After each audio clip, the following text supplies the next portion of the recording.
Jeremy! Tol! Tol! Long time no see ah. Ba't na? Wisi na ba? O ano? Kumusta yung Maynila? Loko. Yun. Maynila pa rin. Katulad Yung Eminem ko sa rep eh. grabe ka naman sa inuubos. Di kaya ano? Sabi ni tita, uubusin ka raw eh. Dati na yun, oy. Binata na tayo ngayon, no? Nagre-reminis lang naman, tol. Ko naman, no? Ang KJ mo naman masyado. Saglit pa siyang natigilan noon nang mapalingon siya sa gawin namin at mapatitig sa akin. Siguro kasi hindi niya rin inaasahang pupunta talaga ako sa probinsya nila para magbakasyon. Kuya Jared! Kuya! Mang masanggang dikit pa kami dito eh. Hi, Maki. Kumusta ka naman? Nyo! Daya naman nito. Halatang may paborito ka, ano? Si Maki lang ba yung pumogi? Paano naman ako? Saka na ito namang batang... Alam mo, Kuya Jared, hindi talaga nagkaka-girlfriend yan si Kuya Jeremy. Kasi, nayayabangan daw. Galing Maynila. Saka ikaw bata ka. Alam bilang bulong-bulong mo dyan. Kaya pala eh. Baka siguro akala, parumbado ka. Mayabang. Bleh! Natawa na lang ako nang binilatan pa ni Maki ang kuya niya bago muling bumalik sa kinauupuan niya. Saka naman ako niyakag ni Jeremy sa kusina kung nasaan si Tita Olga. Nagluluto pala siya ng meriendang. Dito ka nagpasyang magbakasyon. Namiss ko po kasi kayo eh. Ilang taon din tayong hindi nagkita. Oo nga eh. Kumusta naman sina mama mo ron? Maayos naman po. Minsan nga lang, sinusumpong ng rayuma kaya hirap na maglakad. Tol, ganyan din si mama minsan. Hoy, Jeremy ha, narinig ko yon. Ala ka. Siya, samahan mo muna itong pinsan mo sa kwarto mo, Jeremy, at na makapagbihis na. Tatapusin ko lang muna itong niluluto ko saka tayo magkwentuhan, ha? Ba, ayos ah. Pero bakit double deck? Mag-isa ka lang naman sa kwarto mo. Di kaya ano? Sino kaya sa atin yung nagpapasama pa sa bahay nyo kapag gabi? Tol kapag ikaw talaga nakukwento ng mga ganyang bagay kapag may chicks tayong kaharap. Naku, sinasabi ko, ito na yung kwarto ko. Nagpalit kayo ni Maki? Di ba, doon yung kwarto mo dati sa dulo? Oo, pero hindi na kami nagpalit. Ginawa kasi na yung study room eh.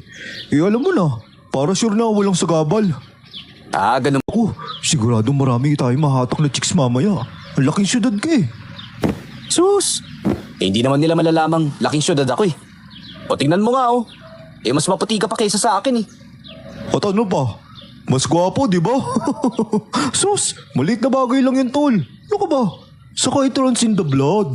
Kaya nga parehas tayong pogi, di ba? Ay, Ba, oo na ho, kamahalan. Palayasin mo ako, parang ikaw yung may-ari ng kwarto ah. Halos isang oras din ako. Gusto ko kasing makita kung may pinagbago ba doon pagkalipas ng 3 taon. At katulad nga ng sinabi ni Jeremy, marami ngang bumili ng tinda niyang maruya.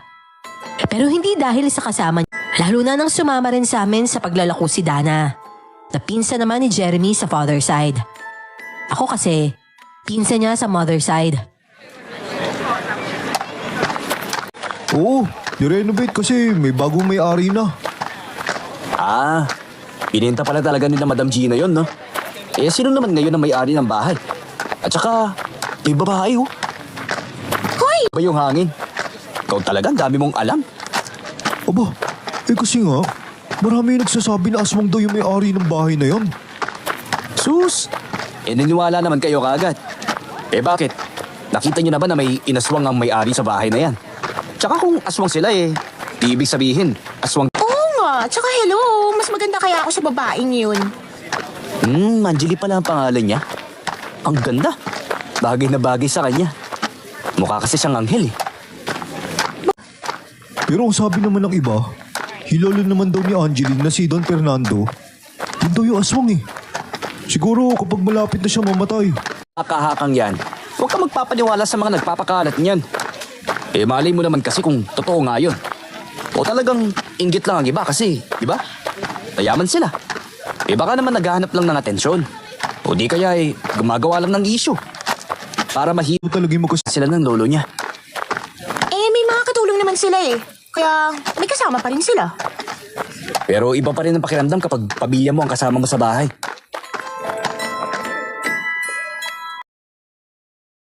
Man silang dalawa sa sinabi ko saka tumango-tango.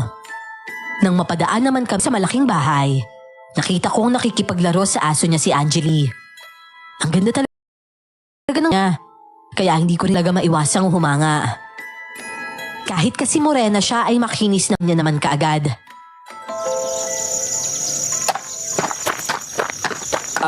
Hi miss. Hindi, libre ko na. Ilan ba ang gusto mo? Ay, naku, nakakahiya naman. Pero, teka, bago ka rito, no? Ngayon ko lang nakita yung mukha mo dito sa baryo eh. At namaruya sa akin. Pero, teka lang ha, kukuha lang ako ng pambayad. Ay, wag na miss. Libre ko na. Tol, bigyan mo siya ng 4. Tol, sure ka na ba dyan? Oo naman. Bigyan mo na lang kasi ako ng bahala. Ay, Angeli. Ito. Angeli. Ito. 4 yan. 4 yan. Ibig sabihin, nice to meet you. Nice to meet you rin. Ano nga palang pangalan mo? Jared. Pero pwede rin namang Jan na lang. Depende sa'yo kung saan ka komportable. Oo, sige, Ja. Salamat dito ah. Paborito kasi namin to ni Lolo eh. At talaga? Ako rin eh. Hayaan mo. Bukas, dadaan ulit kami dito sa inyo. Una na kami ha. O sige, ingat kayo ah. Tol, ba? Yung mga ngitian mong yan, nakakatakot yan ha? Baliw. Anong nakakatakot ka dyan? Ano akala mo sa akin, alimaw? Hindi. Ang ibig lang kasing sabihin ni Jeremy, nakakatakot kung may plano kang diskarte si Angeli. Ikaw ba? Hindi ka ba natatakot? Sabi pa naman ng iba, nakakilabot yung itsura ni Don Fernando kapag nagbago na nga siya ng anyo, di ba? O bakit? May aswang bang maganda ang itsura? Ay nako, bahala ka nga dyan sa pinsan mo, Jeremy. Ang tigas ng ulo eh. Kapag talaga hindi na yun nakabalik ng Maynila, lagot ka. Oh, Ka. bakit ako ba yung lagot? Ako ba yung nagreto kay Angeli sa kanya? Nandito naman kasi ako eh. Pero sa iba pa rin tumitingin. Kainis. Ano yan, Dana? Wala. Sabi ko uuwi na ako kasi baka hinahanap na ako ni Papa. Dana! Nandito ka lang pala. Abay, umuwi ka na. At hinahanap ka na ng mama mo. 5:00 pasado na, oh. Nasa labas ka pa rin, tapos puro lalaki pa yung mga kasama mo. Oo na po, uwi na nga. Tsaka si Jeremy lang naman to, tsaka yung pinsan niya galing Maynila. Magandang hapon po. Nagpresenta po kasi si Dana na sumama sa amin sa paglalako ng maruya. Bakit nakita ko kayong nakatigil doon sa malaking bahay? Hindi nyo ba alam na Aswang po si Don Fernando? Kaya lang po namin. sa susunod, ha? Huwag na huwag kayong dadaan sa bahay na yon. Tara na pa, umuwi na tayo. Huwag mo na silang takutin.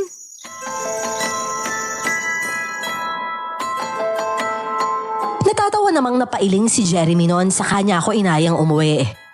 Pagdating naman sa kanila, nagmerienda lang kami saka nagkwentuhan ni na Tita Olga. Kinumpirma pa nga ni Tita Olga ang sinabi ni na Jeremy tungkol kay Don Fernando. Nay, pagalitan mo nga to si Jared. Baka kasi ituloy niya yung pakikipag-close dun sa magandang apo ni Don Fernando eh. Si Angeli? Jared, totoo bang nakikipaglapit ka ron? Kinausap mo? Opo. Pero, huwag niyo pong sabihin na aswang nga si Don Fernando. Oo, iho. Aswang nga ang Don, kaya ikaw mag-iingat ka. Huwag kang masyadong naglalapit doon kay Angeli. Mabait na bata yon, pero malay ba natin kung aswang din siya? Kung ako po ang nasa sitwasyon mo, Kuya Jared, mas pipiliin ko po munang alamin ang totoo kaysa maniwala sa mga sabi-sabi.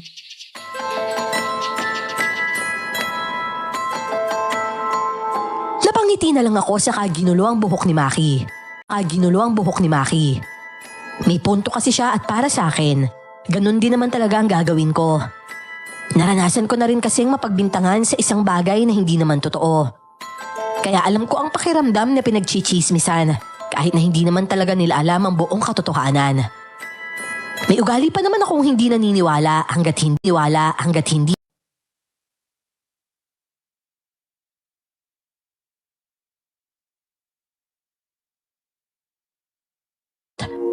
Nang makarinig ako ng isang mabangis na angil mula sa di kalayuan.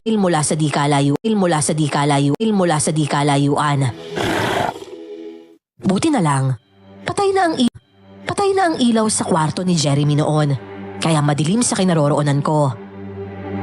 Pilit kong sinipat kung saan nanggagaling yung mga angil. Pero dumoble ang kaba ko nang makita ang isang malaking nilalang na parang may nilalantakan. Doon na tumaas ang adrenaline sa katawan ko at kaagad akong tumayo saka mabilis na pumasok sa kwarto ni Jeremy. Nilalang ang nakita ko. Hindi ko na lang ipinaalam yun. Ano ba? Titang natutulog pa yung tao. Eh kasi nga tol, kailangan mo makita to. Halika, dito sa labas, dali. Ano na naman ba yan, ha? Pag yan walang kwenta, sinasabi ko sa'yo. Kutos ka talaga sa akin. Eh basta, bilisan mo na lang kasi dyan. Mamaya ka na maghilamas at mag-toothbrush. Mamaya lang darating na yung mga polis. Tamad akong sumunod kay Jeremy palabas ng bahay. Sa di kalayuan naman, may nakita akong umpukan ng mga tao. Kumunot ang noo ko kasi sa gawing yun ko nakita kagabi ang halimaw. Nang makalapit kami sa umpukan, naamoy ko na ang umaalingasaw na amoy ng isang bangkay. At nang masilayan ko na yon, kaagad na umikot ang sikmura ko. Siyang ilagay ng aswang yung bangkay na yan. Oh, saan galing to si Dana? Bigla ko na lang nalitaw dyan ah. Kung aga-aga mo makichismis ah. Hindi ako chismosa, no? Ano ako nandito? Tsaka, hindi pa naman nangyayari to dati, diba? Ngayon pa lang. Kaya ibig sabihin, dahil kay Jared kaya pinatay ang tao na yan. Kasi gusto siyang takutin ni Don Fernando. Baka nalaman niyang dinidiskartehan mo si Angeli, kaya binibigyan ka na niya ng babala para umatras. Ano? Anong diskarte ang pinagsasabi mo dyan? Nakikipagkaibigan lang ako. Sa tingin ko, hindi naman masama yun, no? Hindi naman labag sa batas yung ginagawa ko, ha? Eh pare, may punto si Dana. Baka nga kaya dyan nilagay ni Don Fernando yung bangkay na yan. Dahil gusto ko nga niyang takutin. Pero kung ayaw mo maniwala, sige. Gawin mong gusto mo. Pero ito lang ang sasabihin ko sa'yo, ha, Jared. Hindi mo gugustuhin magalit si Don Fernando. Eh Dana, tama na nga yan. Ang aga-aga, tinatakot mo to si Jared. Okay lang, tol. Hindi naman ako takot, eh. Pero hindi lang talaga ako mapakali hanggat hindi ko nalalaman ng totoo. Hindi ako magsasettle lang sa alam kung si Don Fernando ang aswang. Dahil lang yun ang sinabi niyo at ang nakararami. Kasi kung siya nga, bakit hindi niyo siya pinapaalis dati pa? Natameme naman noon si Dana dahil sa sinabi ko. Totoo naman kasi, kung alam naman pala nila na si Don Fernando ang aswang, sana noon pa lang gumawa na sila ng paraan para mapaalis ang mga ito. Nagtataka tuloy ako kung takot ba ang mga taga-baryo sa Don o baka wala lang talaga silang pruweba sa mga bintang nila sa matanda. Maya-maya lang, dumating na rin ang pulisya kasama ang rescue team upang kunin ang bangkay ng hindi pa nakikilalang lalaki. Mahirap kasi talagang kilalanin ito dahil bukod sa wala ng mga mata, may mga kalmot pa ito sa mukha. Psst, Dana, narinig mo ba yung pinag-uusapan nila? Siyempre, hindi naman ako bingi. Kita nyo na. Pag-uusapan nila si Don Fernando at sasabihin na aswang. Pero kapag may ayuda, mas mabilis pa sa alas 4 kung lumapit sa matanda. Hindi rin mapagsamantala ang mga tao rito, no? Kundi ubod ng gahaman. Kung ikaw ba, hindi mo ba kukunin yung bigay ng Don? Kung sa bagay, kulang pa nga yun bilang kabayaran sa mga ginawa niya eh. Halimbawa na lang dun sa nangyari sa lalaki. Ay nako, tigilan nyo na nga yung bangay nyo, nakakaroon din na kayo. Hindi nyo ba alam yun? Tsaka hindi ba kayo naniniwala sa kasabihan na the more you hate, the more you love pa naman. Baka kayo pa yung magkatuluyan nyo sa uli, oh. Ulol. Mas gusto ko nalang makapangasawa ng mabait na aswang, no? Kesa naman dyan sa pinsan mong maganda nga. Pero grabe naman kung mag-isip at magsalita laban sa mga kapwa niya. Kain nako. Pasok na nga ako sa loob. Ang sarap pa sana matulog eh. Di matulog ka. Walang pumipigil sa'yo, no? Hindi katulad ng ibang mga taga-baryo. Hindi pumunta si Tita Olga sa malaking bahay para pumila at kumuha ng paayuda ni Don Fernando sa kanila. Ang sabi kasi, kababalik lang daw ng Don galing sa malayong bayan. Siguro'y may napapayag na naman na maging kasosyo niya sa negosyo. Kaya para ibalik ang natanggap na biyaya, binabahagian niya ang mga taga-baryo. Buti. Hindi po kayo naisip na kausapin ng pulisya tungkol dun sa pagkamatay ng lalaki, Tita Olga. Siyempre, alam naman kasi nila na wala tayong ginagawang masama. At lalong alam nila na hindi tayo lumabas kagabi. May CCTV kasi na nakatago dyan sa mga puno na nasa paligid ng bakuran natin. Pinalagay talaga yan ng Tito Benji mo pag uwi niya rito galing Canada. Alam mo na, wala kaming ibang kasama rito kaya mas mabuti ng sigurado. Kung ganun, connect CCTV sa cellphone ni Tito? Oo, gano'n na nga. Tsaka pati na rin sa cellphone namin ni Jeremy. Kaya may ipapakita kaming footage na patunay na wala talaga kaming kinalaman sa pagkamatay ng lalaki. Malas nga lang dahil hindi nakita kung sinong gumawa nun sa kanya. Madilim na kasi sa parting yon kaya hindi na talaga maaaninag ng camera. O di kaya alam na nung aswang na may CCTV kayo dito sa bahay nyo. Kaya doon siya sa madilim pumwesto. Baka nga. Ibig sabihin ho, kakilala nyo lang ho yung aswang, tita. Kasi alam niyang may CCTV kayo rito eh. Natigilan si Tita Olga sa paghihimay ng malunggay dahil sa sinabi ko. Nagkatinginan pa kaming dalawa bago siya tumighim saka bumalik sa ginagawa niya. Napakunot naman ang noo ko dahil parang may alam si Tita Olga na hindi niya lang sinasabi sa amin. Pero ayoko namang magmukhang bastos. Kaya hinayaan ko na lang at hindi na lang ako nag-usisa pa. Kinahapunan, nagpresenta ako na ako na lang ang maglalako ng maruya. Pumayag naman si Tita Olga habang si Jeremy naman, pinukul ako ng mapang-asar na tingin. Alam niya kasing dadaanan naman ako kina Angeli.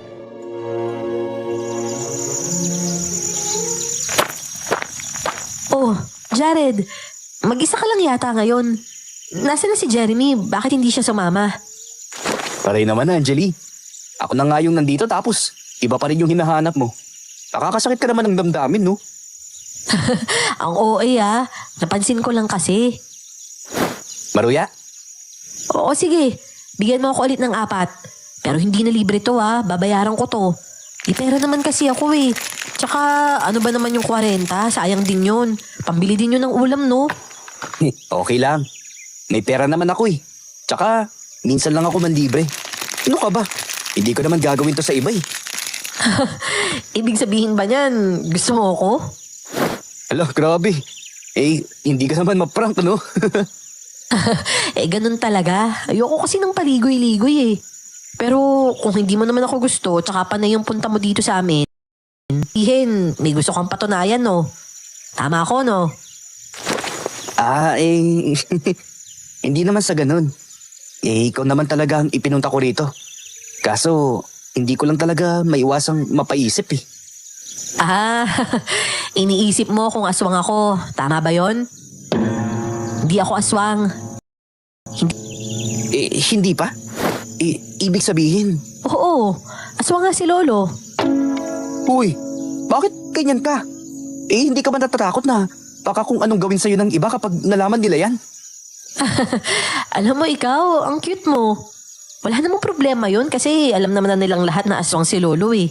Kaya bakit ko pa itatago, di ba? Ibig sabihin, alam mo nang may nangyayaring patayan dito sa baryo? Oo naman. Pero sa maniwala ka man o hindi, hindi naman si Lolo ang nambibiktima dito. Kung ganun, Angeli! Iya! Nandiyan ka pala. Kanina pa kita hinahanap Tara na't magmerienda. Abay, teka. Sino yung binatang kausap mo? Saka bakit nasa labas siya? Papasukin mo. Magandang hapon ho, Don Fernando. Magandang araw din iyo. Halika, pasok ka. Samahan mo kami na apo ko na magmerienda. Hindi na po. Halika na, pumasok ka na dya. Ayaw ni Lolo nang tinatanggihan siya. Hindi ko alam kung anong nararamdaman ko ng mga sandaling yon. Naghalo-halo na kasi lahat. Excitement, kaba, takot at pangamba. Hindi ko kasi alam kung anong madaratnan ko oras na pumasok ako sa malaking bahay na yon. Pero dahil sa sinabi ni Angeli, hindi na nga ako nakatanggi pa. Lalo na nang buksan niya na ang gate para papasukin ako. Ngumiti pa ang Don sa akin bago nagpatiunang maglakad papasok sa bahay. Pero pagpasok ko roon, wala naman akong naramdamang kakaiba. Sa totoo lang, komportable nga sa pakiramdam kaya naman nakahinga ako ng maluwag.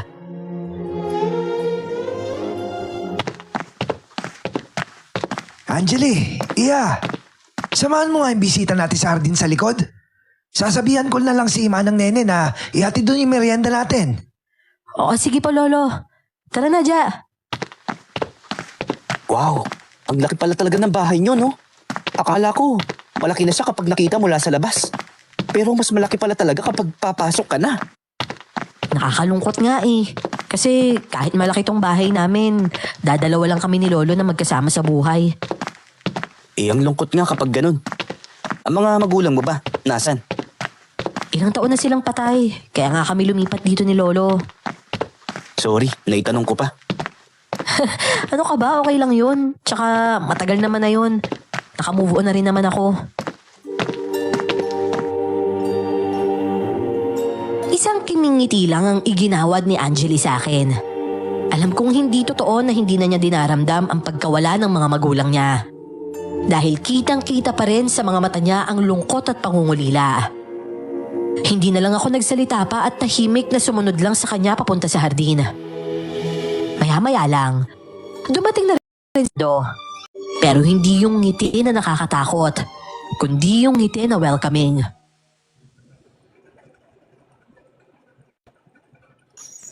So, Iyo, taga Maynila ka pala. Pamangkin ka ni Olga, tama? Oo, Don Fernando. I see. Buti hindi ka natatakot pumarito sa bahay. Ang sabi ni Manang Nene, ilang beses ka na daw dumadaan dito para bigyan ng maruya to si Angeli. Paborito niya kasi talaga yung maruya. Kaya abot sa tenga yung ngiti niyan lagi sa tuwing nakakakain yan. Lolo naman eh. Paborito nyo rin to, di ba? Naging paborito ko lang naman yan. Dahil nga paborito mo.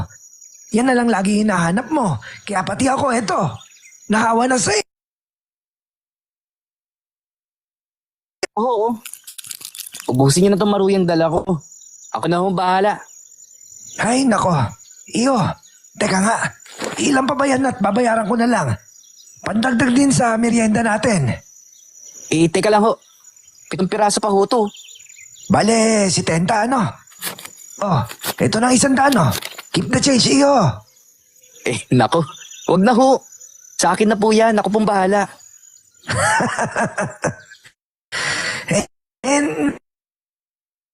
Nakakaya naman kung magpapalibre kami sa'yo. Kami itong may malaking negosyo.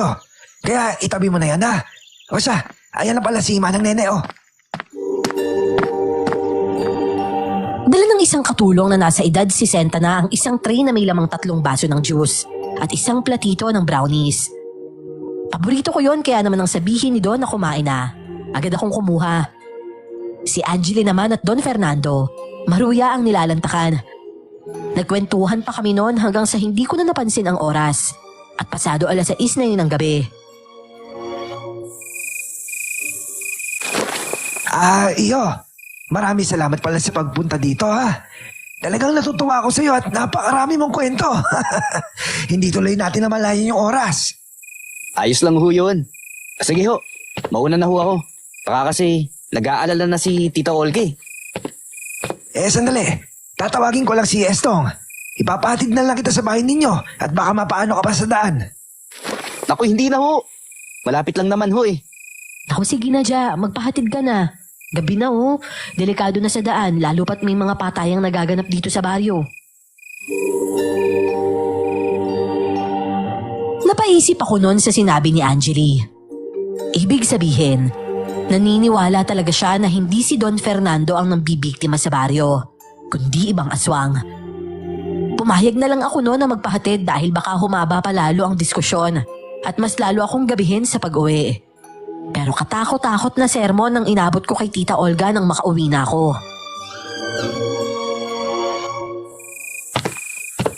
Magandang gabi ho, Tita Olga.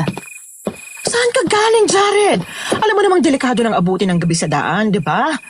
Ay, gusto mo ba akong patayin sa konsumisyon at pag-aalala, ha? Sabihin mo nga. Dumaan ka na naman ba sa malaking bahay? Sorry na po, Tita Olga. Napasarap lang po kasi ang kwentuhan namin ni na Angel tsaka Don Fernando. Kaya po, hindi ko na namalayan ng oras. Buti nga at usapan nyo lang napasarap. Dahil kung hindi, baka ikaw lang naging masarap na putahin ng Don sa gabing to. Sa susunod huwag mo na ulit tatangkaing lumapit sa bahay na yon kung ayaw mong pauwiing nakita agad sa inyo sa Maynila. Nagkakaintindihan ba tayo, ha, Jared? Opo. Siguraduhin mo lang, ha? Ayokong masisi ng mga magulang mo kapag may nangyaring masama sa'yo habang nandito ka sa poder ko. Sige na, halika na sa kusina at maghahapunan na. Kinabukasan, isang balita na naman ang kumalat sa buong baryo. Isang matandang magbabalot daw ang natagpuang patay sa isang palayan, malapit sa malaking bahay ni na Don Fernando. Umugong na naman tuloy ang haka-haka tungkol sa pagiging aswang ng Don. Ibang klase naman talaga matandang yun. Binuin mo, pagbigay siya kahapon ng ayuda tapos ngayon, may namatay na naman. Aba yun ang akala sa mga tao rito sa baryo.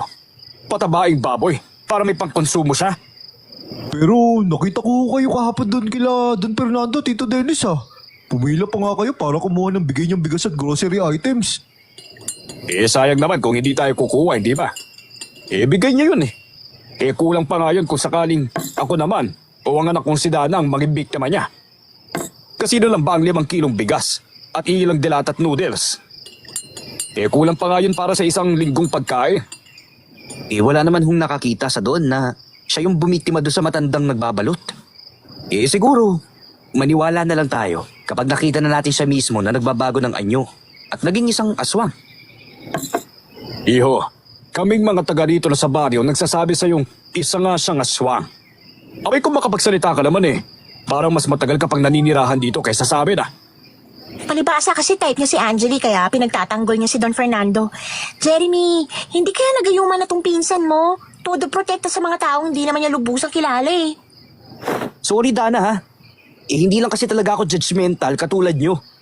Mas gusto ko kasing alamin muna ang buong katotohanan bago ako magsalita laban sa kapwa ko. Hindi ko na sila hinintay pang magsalita noon at pumasok na ako sa kwarto ni Jeremy. Kinuha ko ang earphone sa bag ko saka ipinasak sa cellphone ko at nagpatugtog. Saka ako dumapa sa double deck saka nag-open ng social media account ko. Nag-scroll na lang ako noon sa feed ko nang biglang may mag-pop up na notification. May nag-send ng friend request sa akin. At nang tingnan ko ang profile, nakita ko ang picture ni Angeli na nakapangalumbaba habang nakaupo sa damuhan sa garden nila. Ang ganda talaga niya kaya naman 100,000 rin ang naging followers niya. Inaccept ko naman siya kaagad saka nag-request ng video chat.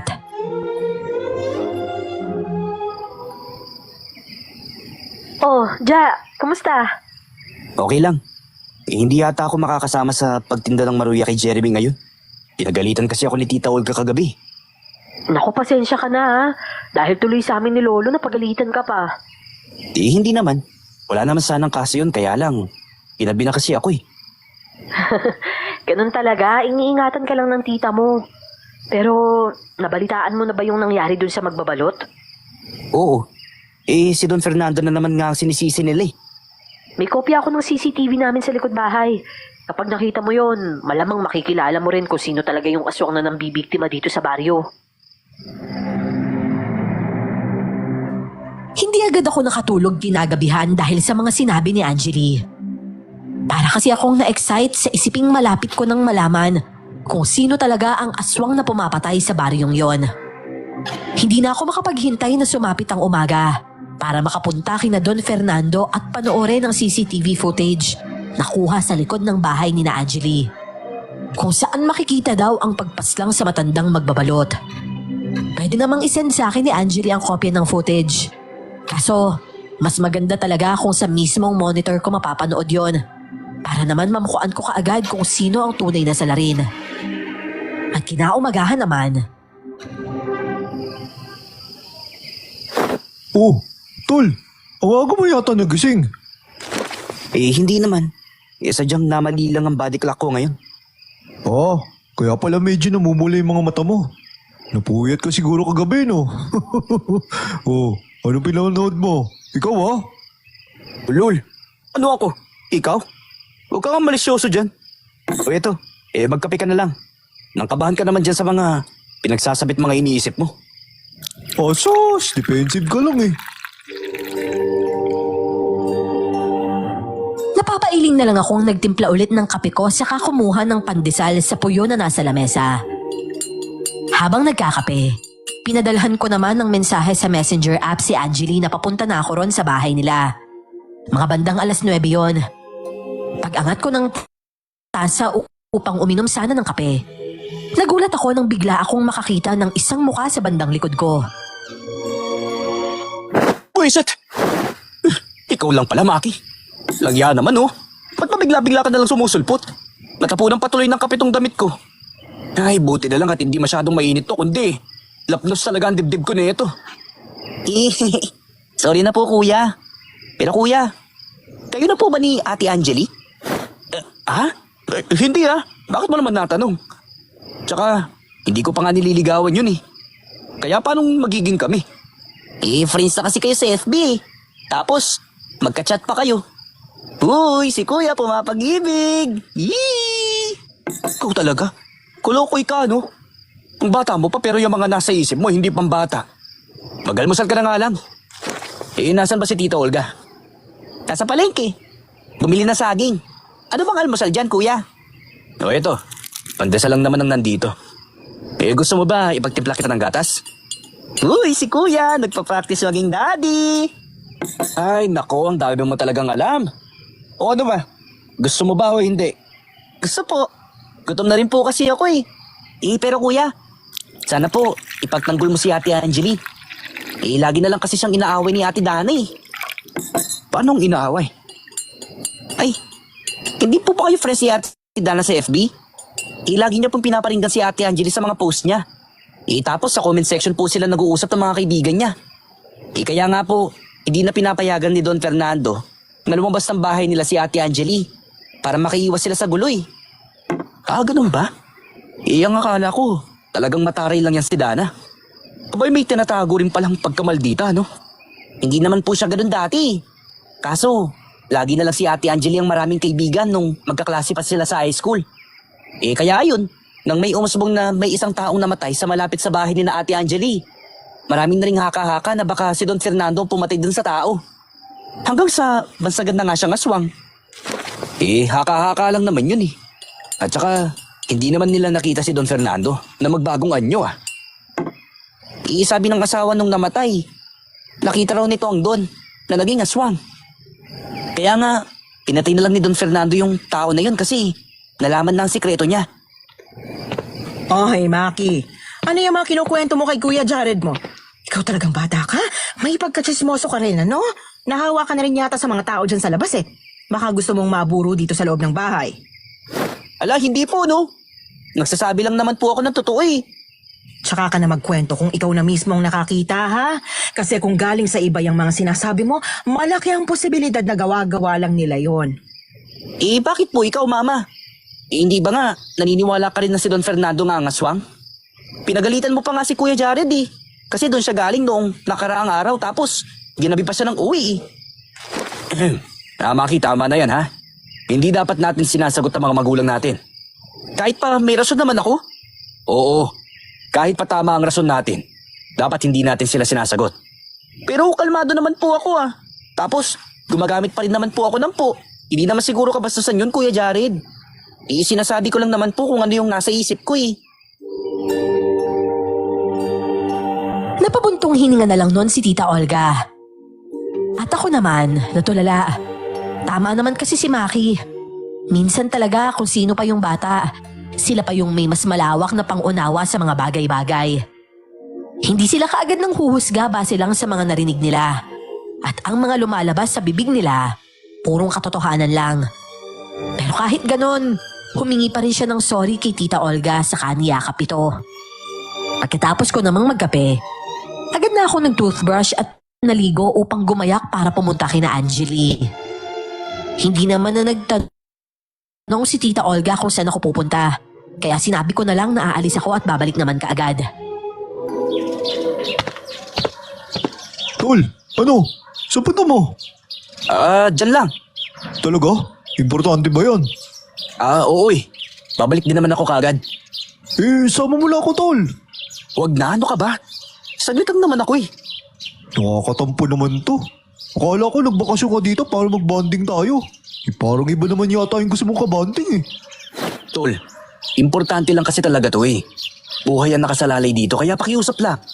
Tayaan mo muna ako. Promise, babalik ako agad.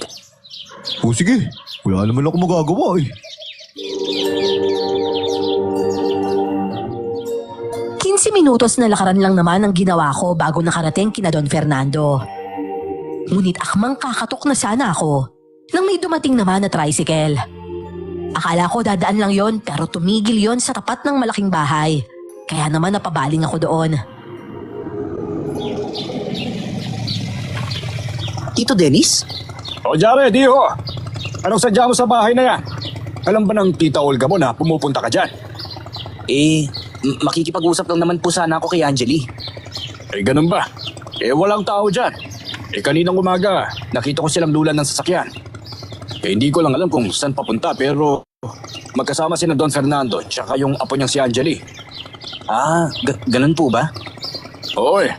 O siya, halika na't sumabay ka na sa akin pa uwi.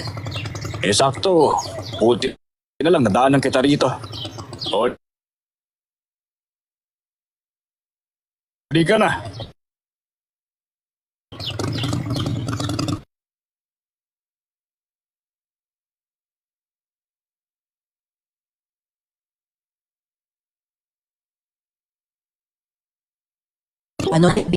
Hindi ko lang mamukuan kung sino dahil lumalayo na ang tricycle mula sa bahay na yon. Naabutan ko namang nakikipaglaro ng basketball si Jeremy sa mga kaibigan niya. Habang si Dana naman, nasa gilid lang at nanonood kasama ang dalawang mukhang espasol na tiyak kong mga kaibigan niya rin. Tol, Jared, tara, sali ka sa amin. Oo, sige, mamaya. Pahinga lang ako ng konti. Saan ka ba kasi galing? Saka ba't parang ang haba ng mukha mo? May nangyari ba? May umaway ba sa'yo? Wala to. Tsaka, ikaw lang naman ang umaaway sa akin. Walang hindi Pinagsasabihan lang kita kasi concerned lang ako sa'yo. Concern pa yung ganun? Ibang klase ka pala maging concern. Nanguhusga ka ng iba. Ay nako, kanina nga kayo mga besh na imbier na ako dahil sa mahanging to. Akala mo naman talaga gwapo siya. O, kita mo na. Concerned daw. Judgmental na nga eh. Playtera pa. Akala mo naman, ikinaganda niya yun. Uy, Jared, ano pinagbulang-bulang mo dyan? Huwag mo sabihin may kausap ka dyan na hindi namin nakikita ha. Baliw, wala no. Okay, sige na.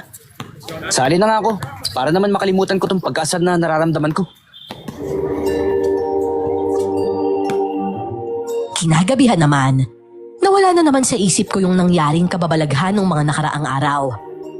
Napatambay na naman kasi ako noon sa terrace dahil talagang naiirita ako kapag naaalala ko si Dana. Idagdag pa yung taong nakita kong nakasilip doon sa bintana ng malaking bahay.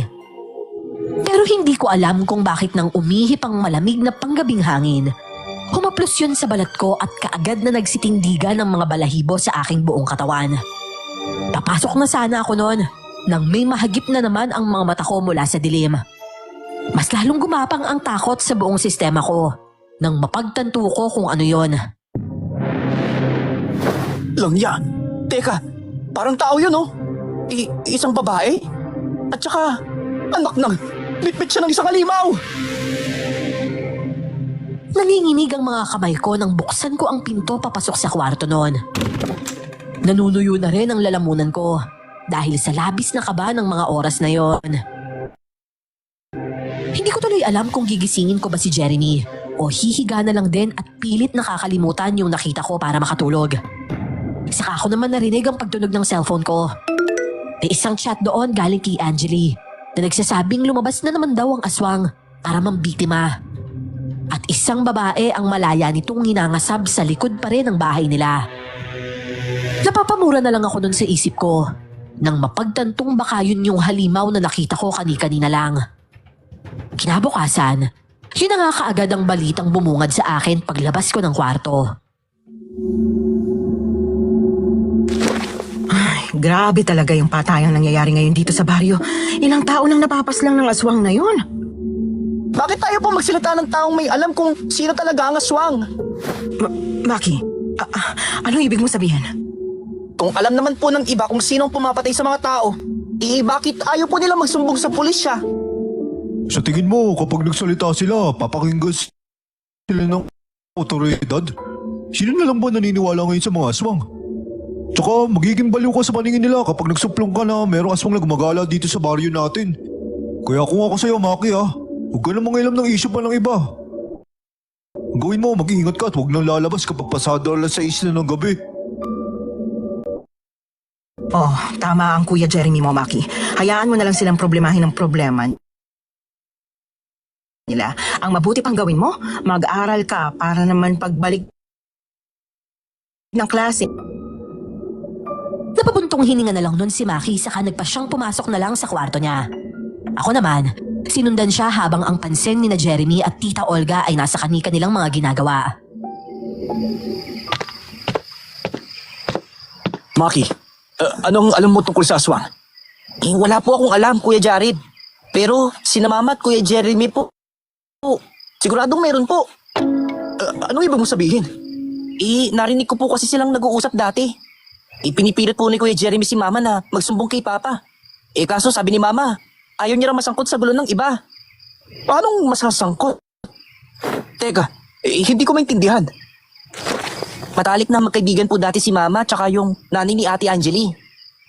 Nakita po ni Mama kung paano pinatay ng aswang yung mga magulang ni Ate Angeli pero wala po siyang sinabihan tungkol dun. Pero paano nangyari yun? Di ba, hindi naman taga rito si Don Fernando? Hindi nga po. Pero yung may-ari po ng bahay, sina Ate Angeli talaga. Bali, pinalabas lang na binili nila yung bahay kahit na sa anak naman talaga yun ni Don Fernando. 15 years old lang daw po nun si Ate Angeli nang mawalan siya ng mga magulang. Natsyempuan kasing nasa bakasyon si Don Fernando nang mangyari yung pagpatay. Kanino man naman nalaman yan? Sinabi po sa akin ni Ate Angeli dati. Ano ba yan? Ang gulo naman. Hindi na kinakaya ng utak ko ang mga nalalaman ko. Mas maigi po siguro kung si Ate Angeli na lang po yung kausapin mo, Kuya Jared.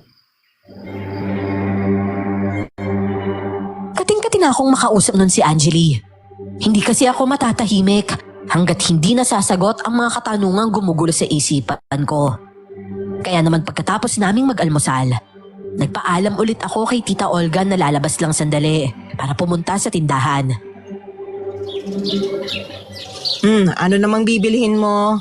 Huwag mo sabihing soft drinks. Abay, maaga pa para doon. Bibili ho sana ako ng Yossi. Yossi? Nagyo-yossi ka? Bakit hindi naman yata kita nakikitang mag-yossi simula nung dumating ka rito? Minsan lang po naman kasi, tita. Lalo na po kapag stressed po ako. Ay nako, iho. Masama sa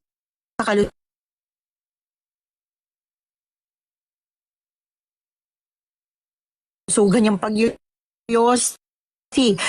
Kung hindi ka pa naman ganun ka-addict sa pag-hit ng yossi na yan, itigil mo na hanggat maaga pa. Ika ma...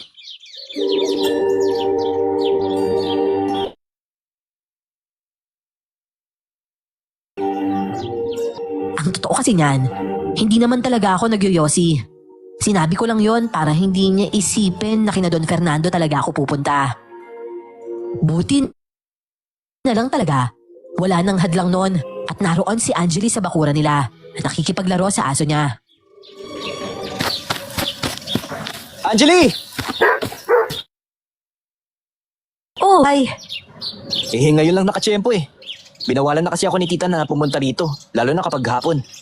kahit na alam naman niyang inosente si Lolo. Ha? Wala. Ang sabi ko, pumasok ka naman na dito sa loob. Mainit dyan sa labas. Sige, salamat. Tsaka ano kasi, Angeli bala ko kasing panoorin yung footage ng CCTV nyo. Tsaka, hindi ba alam ng aswang na yun na may CCTV doon? Hindi Tago kasi yung CCTV na pinalagay niya ron. Para nga in case na may masasamang loob na magbalak pasukin tong bahay. Lalo na kapag walang tao, makikilala pa rin namin sila.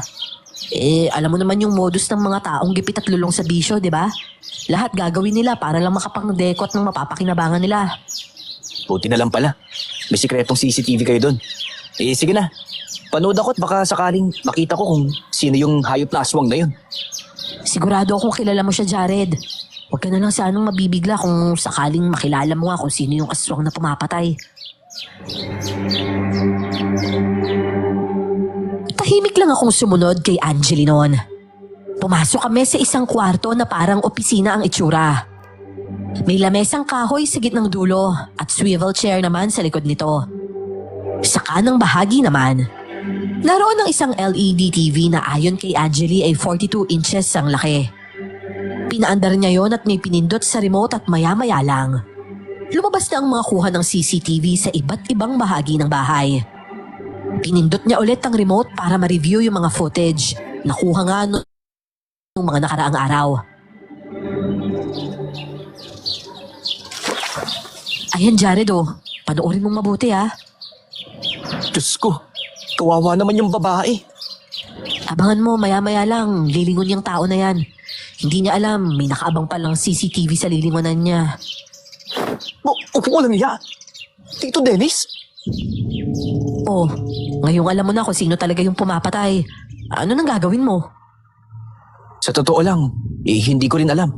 Nakakaawa yung mga inosenteng taong pinapatay ng hayop na yun. Ang buong akala ko, isa siyang mabuting tao pero hindi pala. Isa siyang halimaw. Umuwi akong lutang noon dahil sa mga nalaman ko. Katunayan, hindi nga dapat ako makaramdam ng ganon. Dahil hindi ko naman kadugo si Tito Dennis. Pero yung isiping kadugo siya ng pinsan ko at Oh, ano naman yung mukhang yan? Para kang pinagsakloban ng langit at lupa ah. Oo nga, tol. May problema ka ba? Oo, wala to. Sige, magpapahinga na muna ako sa kwarto. Ano nangyari dun? May malay ko. Magkasama tayo dito, di ba? Ba't ako yung tinatanong mo? Kuya Jared, mamaya na lang tayo mag-usap, Maki ha. Medyo magulo kasi yung iniisip ko ngayon eh. Nagkausap na po ba kayo ni Ate Angeli? Hindi pa. Pero may nalaman akong hindi ko inaasahan. Siguro, tama na muna yon.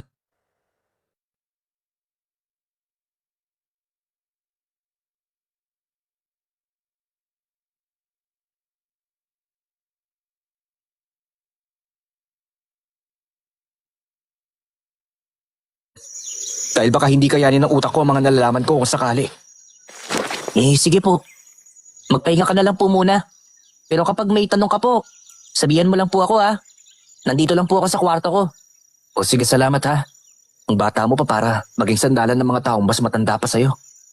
Wala naman po sa edad ng pagdamay, Kuya Jared. Sige po ha. Pasok na po ako sa kwarto ko. Pagkalapat ng katawan ko sa kama ay kaagad naman akong nakatulog. Siguro'y napagod talaga ng husto ang isip ko. Kaya pati katawan ko ay parang pagod na pagod. Sakto namang pagbangon ko, padarag na bumukas ang pinto na siyang ikinagulat ko. Oh, Jeremy! Ba't papabigla-bigla ka naman kung magbukas ang pinto? Dahan-dahan naman at nakakagulat eh. Tol, si Maki nawawala eh. Ano? Teka! Anong oras na ba? Alas 8 na, tol. Ha? 5 oras ako nakatulog. Ilang yan naman talaga oh. Tol, bilisan mo. Tulungan mo ko hanapin yung kapatid ko. Si Dana, nasaan? Nandun na. Nauna na maghanap kasama si Mama. Diyos ko po. Wala naman sana mangyaring masama kay Maki. Aligaga kaming lumabas nun ni Jeremy. Hindi namin alam kung saan namin hahanapin noon ang kapatid niya.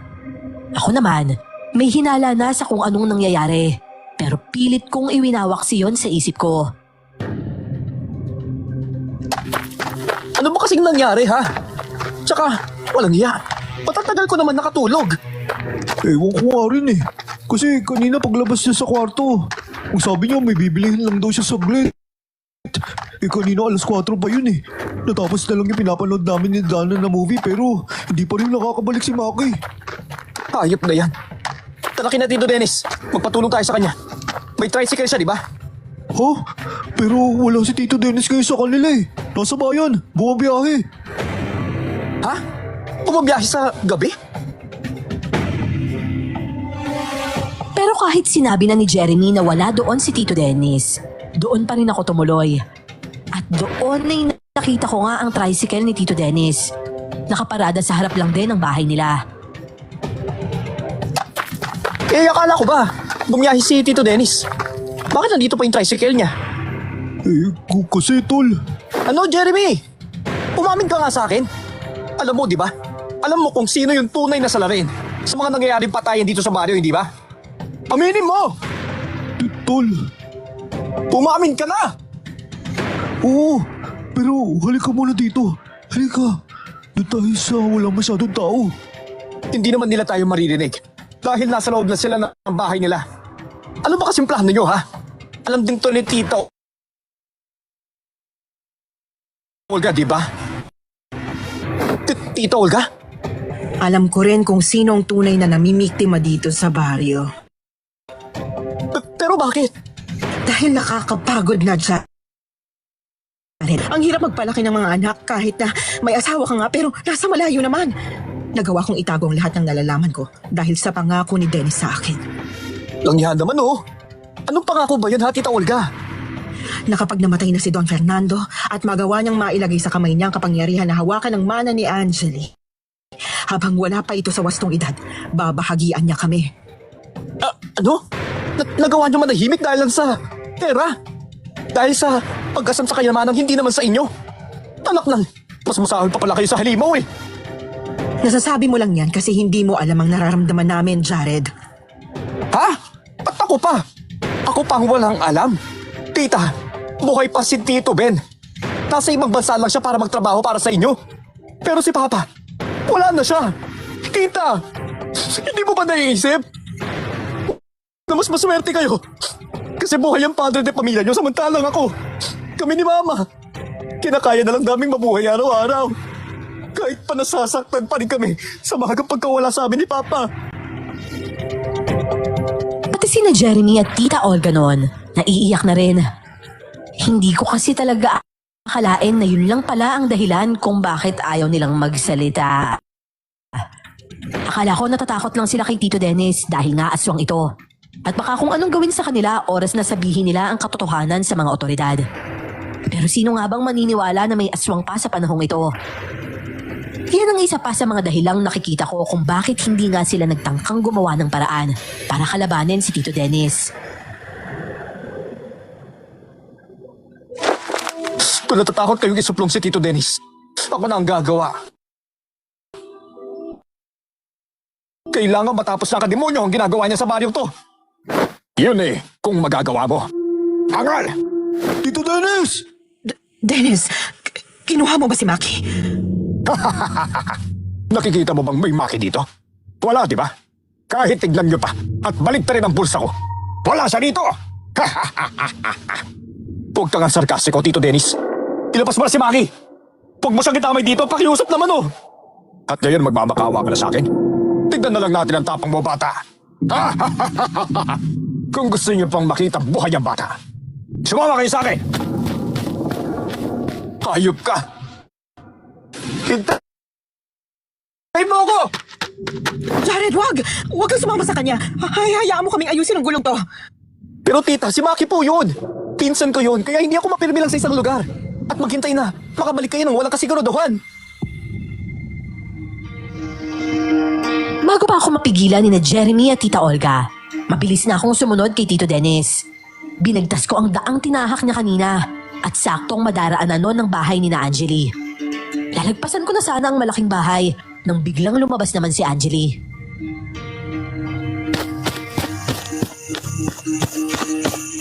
Oh, Jared!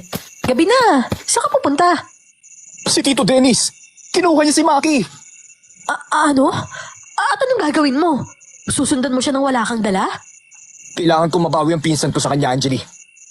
Pero hindi mo siya kakayanin nang wala ka man lang dalang armas. Baka nakakalimutan mong isa siyang aswang. At hindi lang siya isang ordinaryong aswang. Isa siyang malakas na uri ng aswang. Isa siyang wakwak.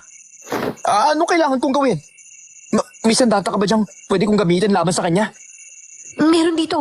Halika muna dito sa loob. Pero hindi ko na masusundan si Tito Dennis pag nagtagal pa ako dito, Angeli. Hihingi tayo ng tulong kay Lolo.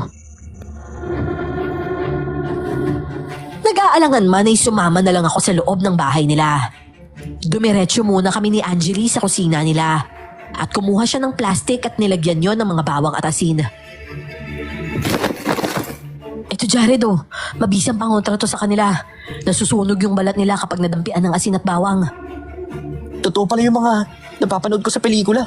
Pangontra pala talaga to sa mga aswang. Oo naman. Eto, hawakan mo na to. Teka sandali. Saan ka pupunta? Sa kwarto ni Lolo. Tara, samahan mo ko. Pumanhi kami sa ikalawang palapag ng bahay kung nasaan ang kwarto ni Don Fernando. Pero kadarating pa lang namin sa harap ng kwarto niya. Kaagad na yung bumukas at lumabas doon ang matandang Don. Ano ba tila nagkakagulo kayo? Ano ba nangyayari?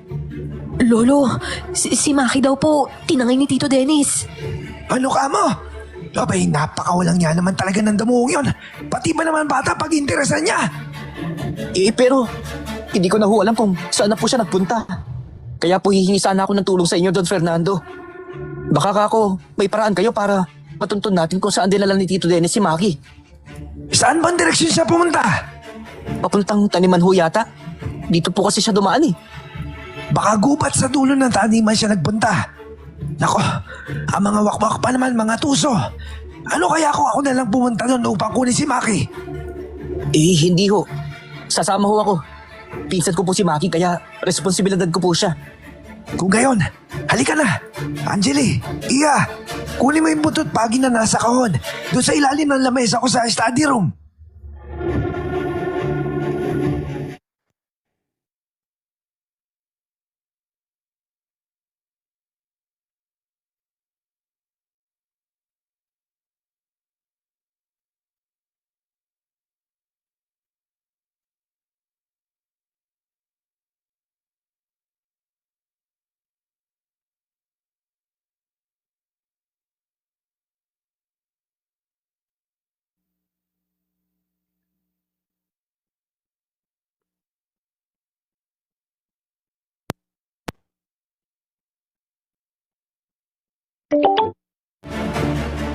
Sasagot pa sana ako ngunit agad akong nagulat nang biglang magbago ng anyo sa harapan ko si Don Fernando.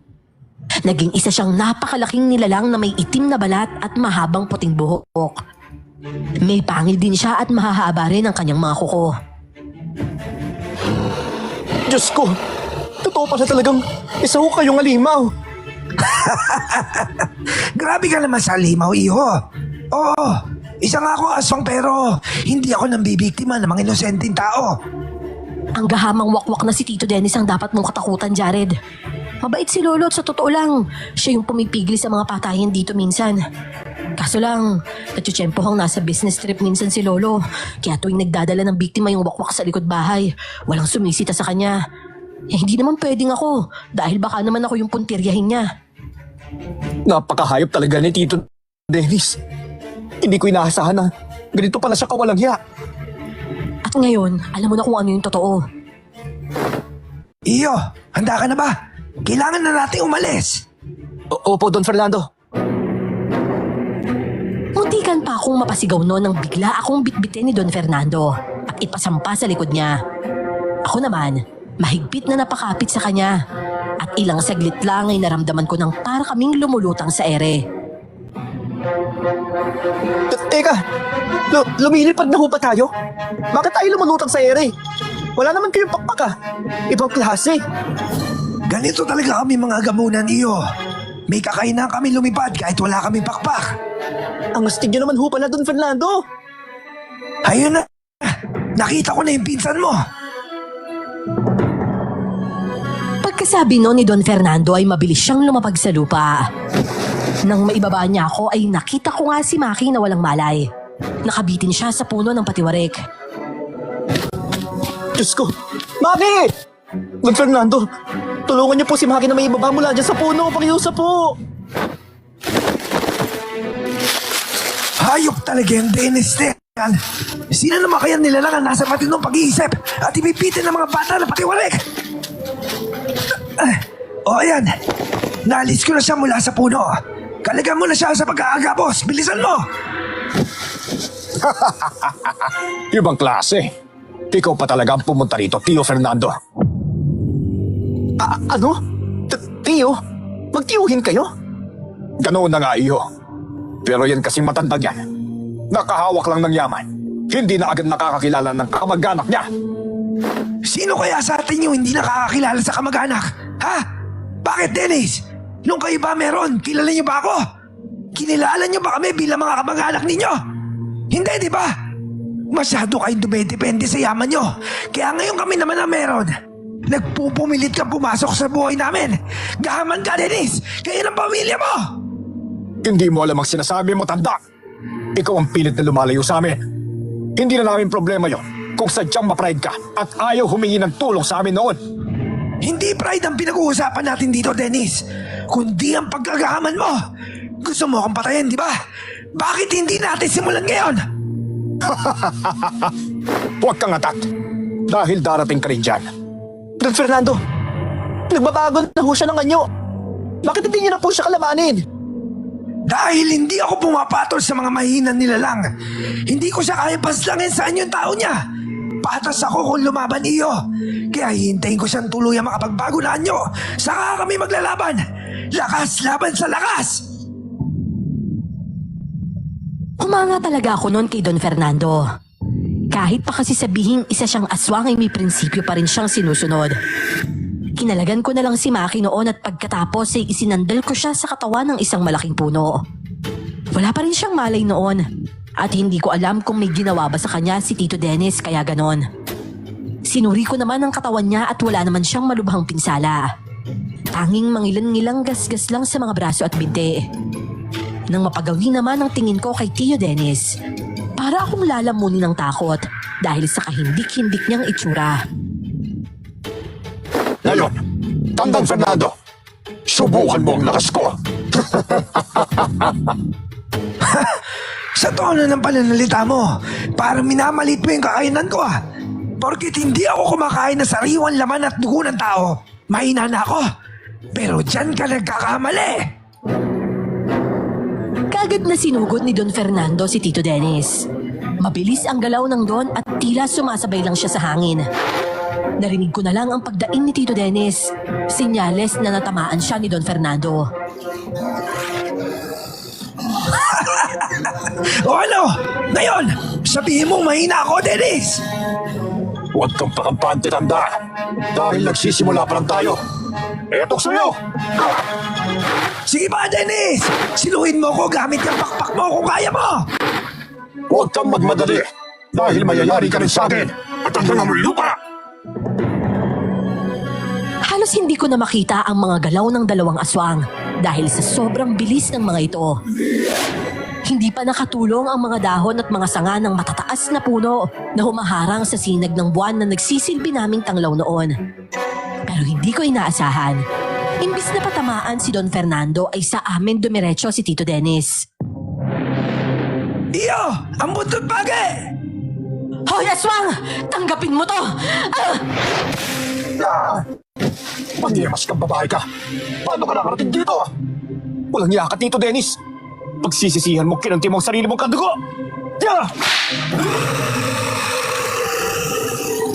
Malakas na umangil ang wakwak na si Tito Dennis noon dahil sa paghampas ko sa kanya ng buntot pagi.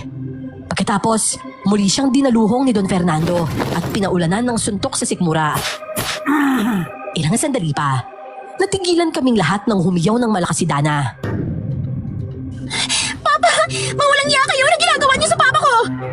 Bagay lang yun sa papa mo dahil isa siyang masamang nilalang! Oh, Tol? Ma! Nandito sila, Jared! Maki! Diyos ko! Jeremy! Ang kapatid mo! Kunin mo siya bilis! Dennis! Saan ka pupunta? Hindi pa tayo tapos! Papa! Don Fernando, pakiusap po! Hayaan niyo po makataka si Papa! Kakausapin ko ho siya! Pinigilan ko na ho siya sa mga balak niya gawin para mahuhan niyo na po! Hayaan niyo na po si Papa! Kahit pa naiinis ako nun kay Dana ay hindi ko rin maiwasang maawa sa kalagayan niya. Halata kasing kahit siya ay hirap na hirap sa dinaranas ng kanyang ama. At dahil natural na maawain ng Don, hindi na lang siya kumibo at nanatili na lang sa kinatatayuan niya. Agad namang lumapit noon si Jeremy sa gawin namin ni Maki. at kaagad niyang binuhat ang kapatid niya. Umiiyak na rin noon si Tita Olga, lalo na nang haplusin niya ang mukha ng natutulog na anak. Maki, anak, patawarin mo si Mama, ha? Hindi kita nagawang iligtas. Buti na lang talaga, nahanap ka nila Kuya Jared mo. Jared, iho, maraming salamat, ha? Ang mabuti ba ho? Umuwi na ho tayo. Masyado nang malalim ang gabi at masyado nang maraming nangyari.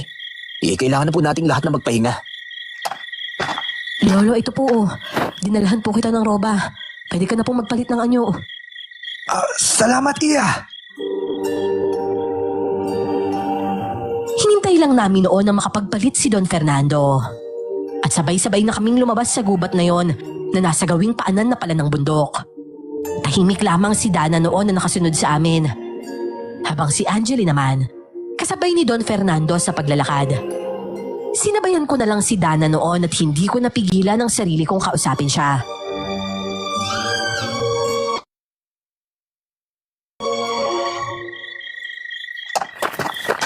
Alam mo naman pala ang sikreto ng tatay mo.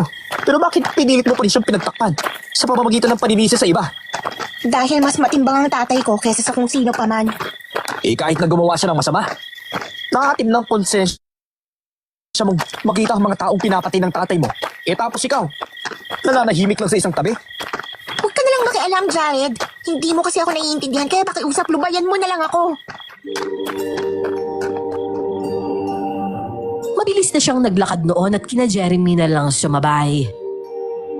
Pagdating naman namin sa bahay, kaagad nang inihiga ni Jeremy ang kapatid sa kwarto nito. Ako naman, sumunod din noon kasama si Tita Olga, na nooy namumugto na ang mga mata. Saka ko lang naalala ang plastic na binigay sa akin ni Angeli kanina, yung may lamang mga bawang at asin. Dumukot ako roon at agad kong inilagay sa hamba ng bintana sa kwartong yon.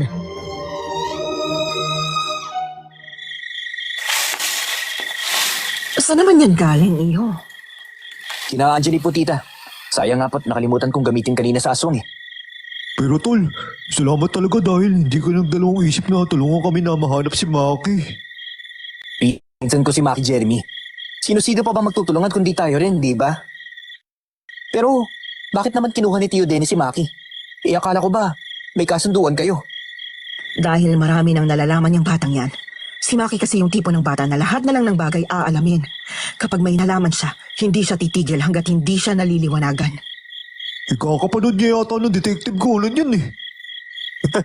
Loko. Ganyan talaga ang mga bata. Curious. Kaya nga eh. Sabi nga nila, curiosity kills the cat. Eh no, kamuntikan tuloy siya. Ay, nako, sige na. Magpahinga na muna kayo. Kung nagugutom kayo, may pagkain naman dun sa kusina. Dito na muna ako matutulog sa tabi ni Maki para naman mabantayan ko siya. Sige po, tita. Kinabukasan, kalat na kalat sa buong baryo ang nangyari kay Tito Dennis. Maaga pa lang ay marami ng tsismosa ang nag-uumpukan sa harapan ng tindahan. Kaya naman kami ni Jeremy, rinig na rinig talaga namin ang usapan nila habang bumibili kami ng kape.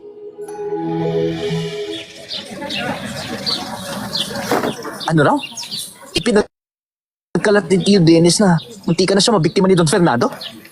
Oo nga raw eh. Tapos yung mga sugat niya, sabi niyang si Don Fernando daw yung may gawa. Totoo naman yun pero hindi lang si Don Fernando ang nanakit sa kanya. Nasaktan din naman siya ni Angeli. Yun na nga eh. Sinadya niya maggamatin yung sarili niya para may baling yung sisi kay Don Fernando. Alam niya kasi malakas na ebidensya yung laban kay Don eh. Lalo't pat ang dami niyang sugat. Walang giya. Tapos mag-aaklas pa sila laban kay Don Fernando. Narinig ko mamayang gabi.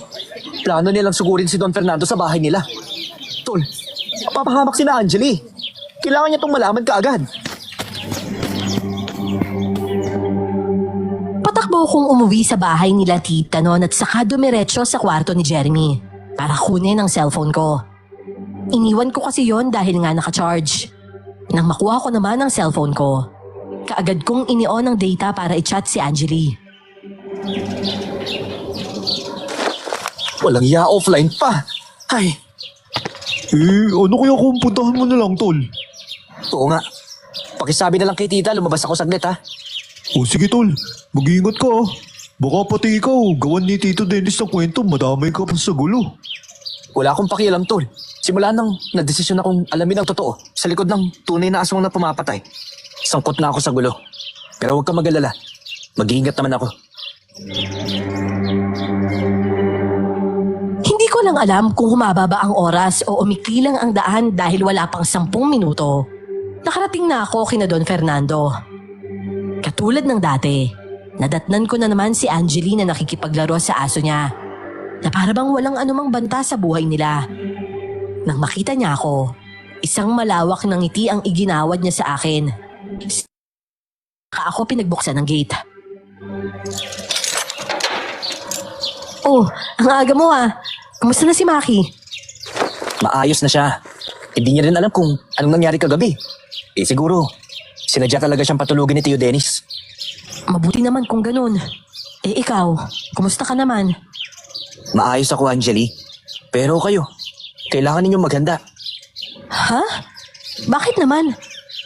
Binabaliktad ni Tio Dennis si Don Fernando. Hindi niya pinagaling ang mga natamo niyang sugat. At sinabi niyang si Don Fernando ang may gawa nun sa kanya. Busy talaga yung Dennis na yan. Lahat na lang talaga gagawin niya para lang mapatay si Lolo.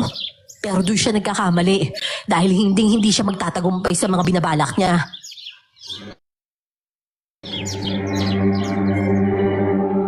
Agad naming ipinaalam kay Don Fernando ang mga nasagap kong balita. At maging siya ay sinabing alam niya nang yun talaga ang gagawin ni Tito Dennis.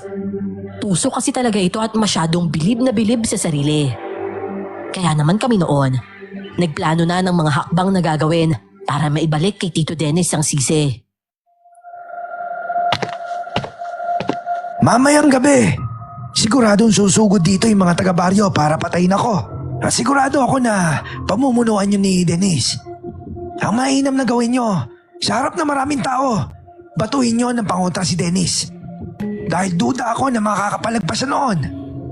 Pero paano kung hindi pa sumama sa mga tao si Tio Dennis? Tapos, may iba pala siyang plano. Mas mabuti sigurong dumito na muna si Tita Olga. Para na masigurado yung kaligtasan nila lalo na si Maki. Sang-ayon ako doon. Yun kung papayag sila Olga. Kukumbinsihin ko ho sila, Don Fernando. Kailangan na talagang matapos yung kasamaan ni Tito Dennis. Kung kinakailangan akong pumatay sa kanya, gagawin ko yun, Lolo. Nananahimik tayo dito, pero siya tong gawa ng mga bagay na ikasasama nyo sa mata ng ibang tao. Wala tayong magagawa kung yun yung kasiyahan niya, Iya. Dati pa man, may pagkasadista talaga yung Dennis na yan. Gustong gusto niya kapag meron siya nasasaktang ibang tao. Kung ganun, bagay nga talaga sa kanya ang pagiging isang halimaw. Ugali pa lang niya, panghalimaw na talaga eh. Mabuti na lang noon ay napapayag ko rin kaagad sina Tita Olga na doon muna kami kila Don Fernando. Tanghali pa lang noon ay sinundo ko na sila para dalhin sa malaking bahay. Saka kami naghanda ng mga pangontra laban kay Tito Dennis. O Maki, ang dami naman yung binabalatan mong bawang. Ipambabala ko po kasi ito mamaya sa tinador, Kuya Jared. Pa? Ang talino nga naman talaga ng pinsan ko. Siyempre naman po, no? Ako pa ba mana ako sa'yo Loko, dami mo talagang alam. Si Donna kaya, okay lang kaya sa kanila? Bakit naman hindi? Di ba nga, todo kang pisaron sa tatay niyang traitor? Oo, ano kasi, baka mapahamak siya. O at bakit naman? Hindi naman siya siguro sasaktan ng tatay niya, no? Tugot naman siya ni Tio Dennis, kaya magiging maayos lang siya roon. Yun na nga, Jared. Hindi alam ni Dana na hindi talaga siya anak ni Dennis. Anak siya ng nanay niya sa ibang lalaki. Buntis na noon ang nanay niya bago pa sila maikasal ni Dennis. Ano? Pero, alam ba yun ni Tito Dennis? Oo, alam niya. Paano niya hindi malalaman aswang siya. Pero parang, mahal naman siya ni Tito Dennis. Hindi mo nga sila mapagkakamalang hindi tunay na mag-amay. Dahil may ibang plano si Dennis kay Dana. Tol, kailangan natin iligtas si Dana. Narinig ko na sila ni Tita Divine na nag-aaway nung nakaraan. Iuwi ni Tito Dennis si Dana sa probinsya nila para ipakasal sa anak ng kapatid niya. Gagawin nila siyang kalahi niya, tapos magpaparami. Puisit! Sokdulan na talaga ng kasamaan si Tito Dennis. Paano niya maatim na gawin niyo kay Dana? Minahal siya ni Dana bilang tunay na ama. Kaya nga isang malaking katangahan na pumayag ako sa gusto niya. Napakatuso kasi niya at kahit na may kasunduan kami, handa niyang sirain yon. Maalis lang ang mga taong iniisip niyang magiging sagabal sa mga plano niya.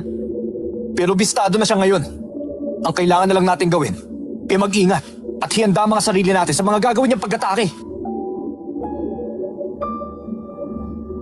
Nang sumapit naman ang 7:00 ng gabi, habang nakaupo kami sa sala ni na Don Fernando, ay nakarinig na lang kami ng mga lagitik sa bubungan na para bang umuulan ng bato.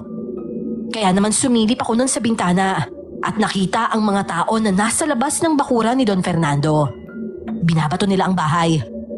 Ang iba naman ay may mga dalang sulo at mga bolo. May mga pinatulis na kawayan din silang dala na kung tawagin ay bangkaw. Diyos ko, ang dami nila!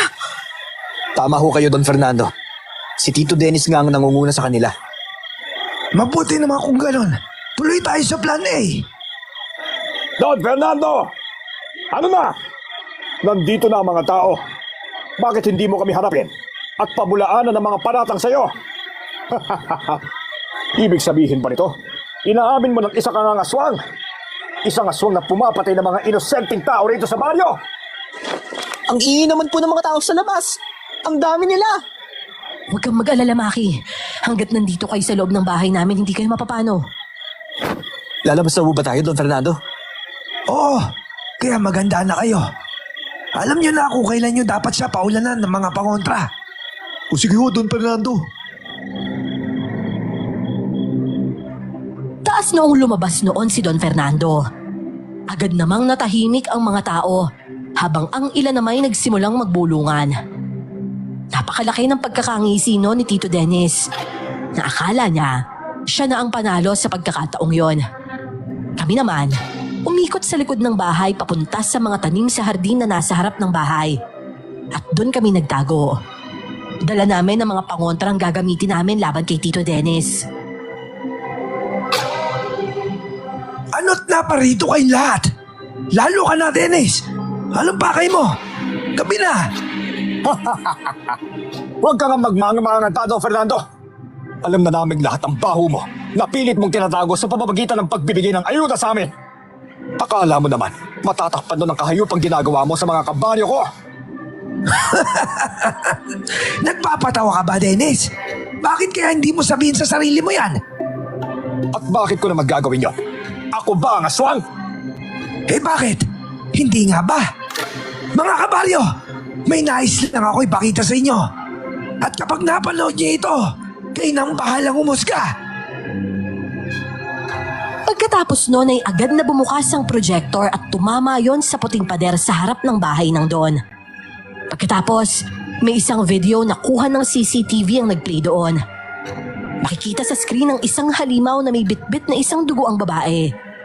Walang awa niya itong nginangasab at pagkatapos, saka siya nagpalit ng anyo bilang si Tito Dennis.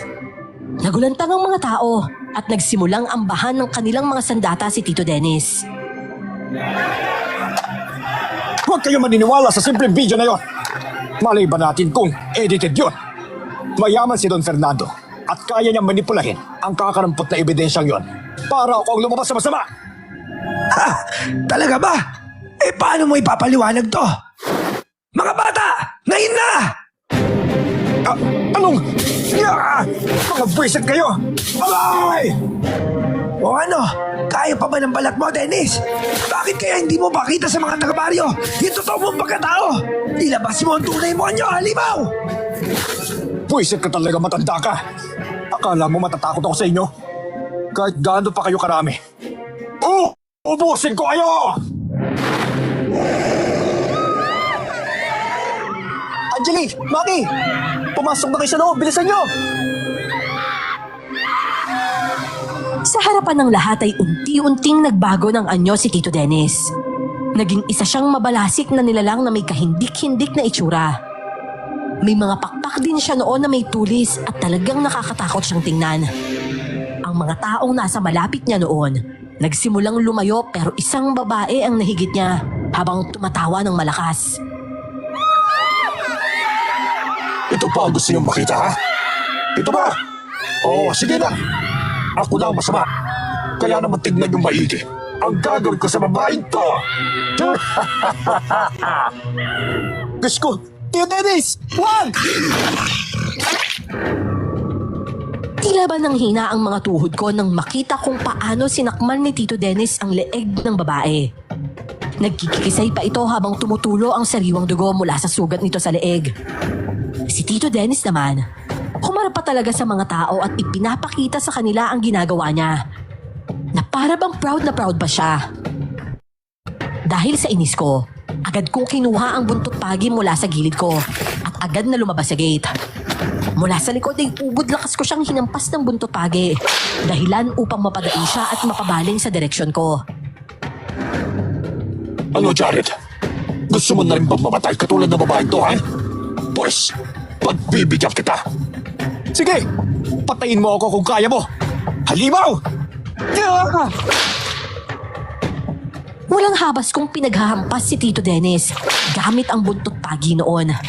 Pero kahit na natatamaan ko siya, tinatanawan niya lang ako at inaasar. Si Don Fernando naman, inutusan ng ibang mga tao na umalis na para hindi sila mapahamak. Pero marami pa rin talaga ang matitigas ang ulo at osyosero na mas piniling manood kesa iligtas sa mga buhay nila. Ayan na ba yun, ha, Jared? Yan lang ang kaya mong gawin? Pues, ako naman ngayon. Unyebas, sino yun? Huwag mo sasaktan si Kuya Jared! Halimaw! Puisit ka talagang bata ka. Kahit kailan talaga, panira ka sa diskarte ko. Gusto mo mag-unahin kita? Ha? Yun ay kung magagawa mo. Dadaan ko muna sa bangkay ko bago mo magalaw yung kapatid ko. Pangit na aswang! Sinong tinatawag mo pangit, ha? Eh sino ba? Eh di ikaw. Hindi ka siguro nananalamin, no? Kaya siguro hindi mo alam na sobrang pangit mo. Kamukha mo si Voldemort. Eh ikaw, mukha kang ipis. Halika nga rito. Nang matinis kita, buwisit ka. Kuto ang tinitinis at hindi ipis, Bobo. Eto sa'yo! Yeah! Ngunit bago pa man ako makatama kay Tito Dennis, agad niya na akong nahawakan sa leeg.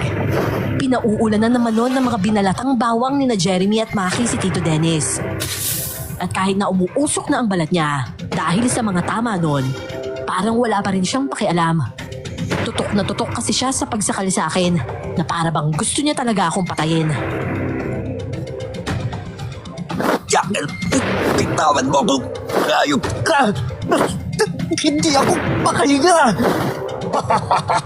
Malamang, kaya nga kita sinakal eh. Kasi gusto kong maputulang ka na ng hininga. Pakiramero! Akala mo ba makakatakas ka pa sa mga kasalanan ginawa mo? Ito ang tatandaan mo, Hangal. Kahit na mapatay mo pa ako, sisiguraduhin kong babalik ka pa rin sa impyerno pinanggalingan mo. Kahit nasa bingit ka na ng kamatayan, ang tapang mo pa rin talagang bata ka. O sige, ipakita mo sa akin kung gaano katagal mo kayang manatili sa ulirap mo. Bitawan mo ang mga bata, Dennis! Ako harapin mo! Napaigik na lang ako sa sakit ng paglagapak ko sa lupa. Bigla akong nabitawan ni Tito Dennis. Dinaluho kasi siya ng suntok ni Don Fernando, dahilan upang mapaatras siya at mawala ng balanse. Isang malakas na suntok pa ang muling pinakawala ni Don Fernando na tuluyang nagpasadsad kay Tito Dennis sa lupa. Nagbago na pala ng anyo nun si Don Fernando nang hindi nalalaman ni Tito Dennis, kaya naman hindi siya nakapaghanda. Huwag mo sasaktan ng mga tao walang laban sa'yo! Ako ang kalabanin mo! Matapang ka na ngayong ipakita ang tunay mo ngayon, ha? Pues, ipakita mo rin sa kanila kung gaano ka kasama. Ikaw ang masama, Dennis! Ipinangangalandakan mo na kaya mong pumatay ng tao ng ganun-ganun lang! Wala kang awa! Sabihin mo na ang lahat ng gusto mong sabihin. Dahil maya-maya lang, magpapaalam ka na sa mundong ibabaw at babalik ka na sa lupa yung pinanggalingan mo. Matagal na ako handa ron, Hangal, pero sisiguraduhin ko mauna ka na! Muling dinaluhong ni Don Fernando si Tito Dennis, pero mabilis itong nailaga ng huli. Nakabuelo. Napadaing ang gabunan kaya naman pinagtawanan siya ni Tito Dennis. Yan lang ba kaya mo, ha? Nasaan ang lakas at mix ng isang bagulan? Tumatanda ka na, Tio Fernando. Kaya dapat ka nang mamahinga. Yan! Sige, patagalan tayo ng resistensya ang hayop ka. Tignan natin kung hanggang kailan ka tatagal. Mabilis na kumilos si Don Fernando at inikutan si Tito Dennis. Halos hindi ko na nga makita ang gabunan dahil sa bilis ng galaw niya na animoy sumasabay lang sa hangin. Kahit si Tito Dennis noon, hindi na malaman kung saan babaling dahil hindi niya talaga matsyempohan si Don Fernando. Maya-maya pa, sabay silang umangat sa ere at pinauulanan ni Don Fernando ng suntok ang wakwak. Hanggang sa walang habas nitong saksakin sa tiyan si Tito Dennis gamit ang mahahaba at matutulis niyang kuko. Hindi pa nakontento ang gabunan at dinakma niya ang 2 pakpak ng wakwak.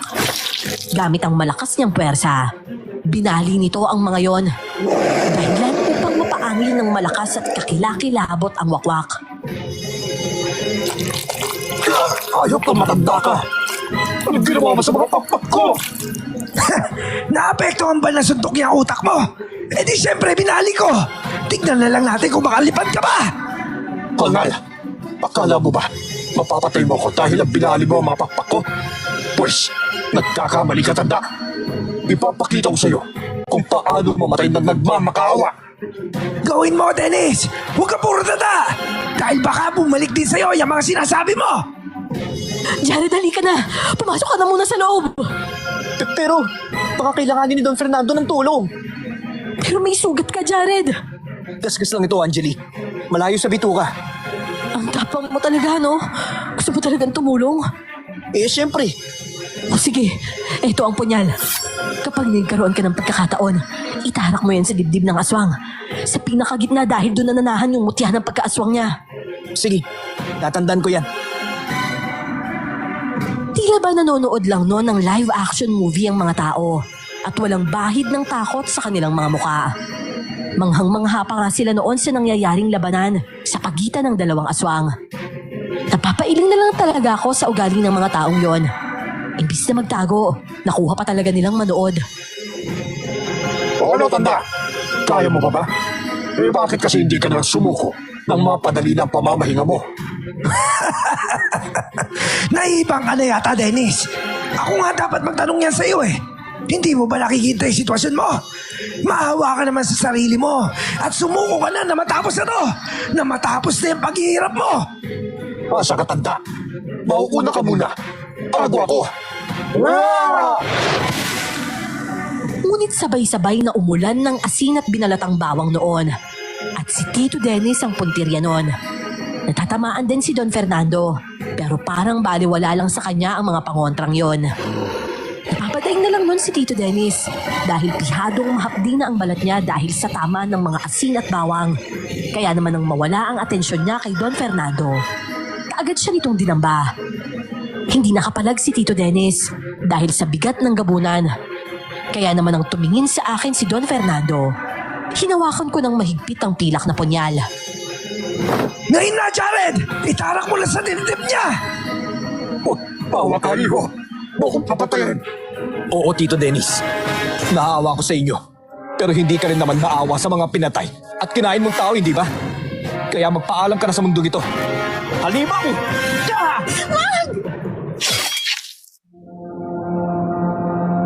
Ngunit huli na dahil naitara ko na ang punyal sa dibdib ng wakwak. Tumulo ang mga luha mula sa mga mata ni Tito Dennis. At maging ako, hindi na rin napigilang mapaiyak. Mas lalo ko pang diniin na noon ang pagkakasaksak kay Tito Dennis na naging rason para mapasok siya ng dugo. Patawad, Tio Dennis. Pero ginawa ko lang kung ano sa tingin ko ang nararapat. Papa, anong ginawa niyo sa papa ko? Bakit niyo siya pinatay? Bakit? Masama siyang nilalanggana. Tsaka hindi mo naman siya tunay na ama. Kahit na, para sa akin dati ko pa rin siya. Mawalang hiya kayo, pinatay niyo papa ko. Magbabayad kayo. Kayo lahat.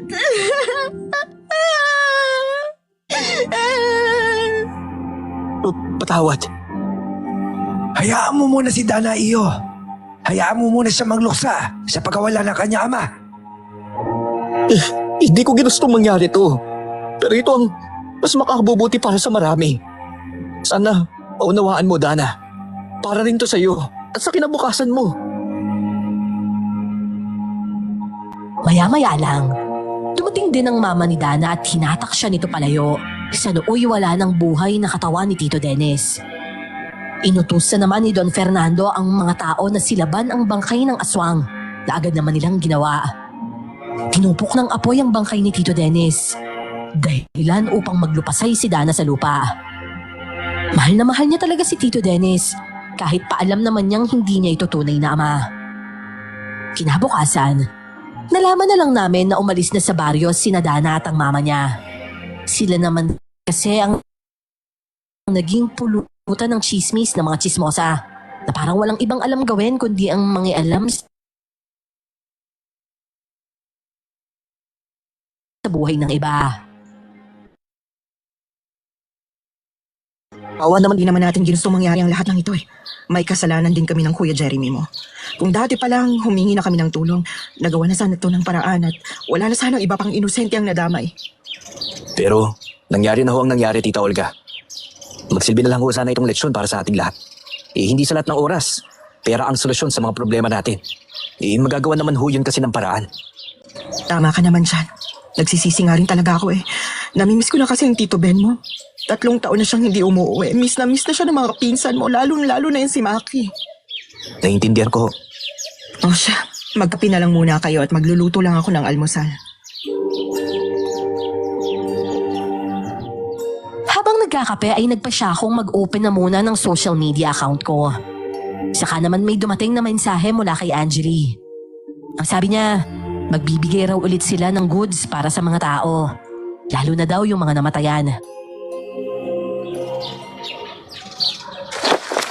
Uy, si Angeli ba yan? Oo. Kayo na ba? Uy, huwag ka nga dyan. 1 linggo pa nga lang ako dito eh. Yan agad ang nasa isip mo. Baka lang naman. Kung naman napakasuplado mo. Aga-agang init na ulo. Aba, yung kapay, hindi pampainit ng ulo yan ha. Pampainit lang yan nandyan. Ewan ko nga sa'yo. Ang dami mo talagang alam. Okay siya. Kasama ka ba bukas? Saan naman? Tutulong kina Don Fernando sa pagpapaabot ng mga tulong sa mga taga-baryo. Lalo na doon sa mga pamilya ng mga namatayan. Aba, tara. Siyempre, game ako dyan. Kinabukasan, maaga nga kaming tumungo kina Don Fernando para tumulong sa paglalagay ng mga goods na ipamimigay sa mga tao. Pero hindi nga yata talaga nauubusan ng hirit si Jeremy. Naku, kung tatakbo ang mayor tong si Don Fernando, sigurado panalo na to. Baliw, patanda na yung si Lolo para sumali pa sa politika. Di ba, Lo? Oo nga, iho.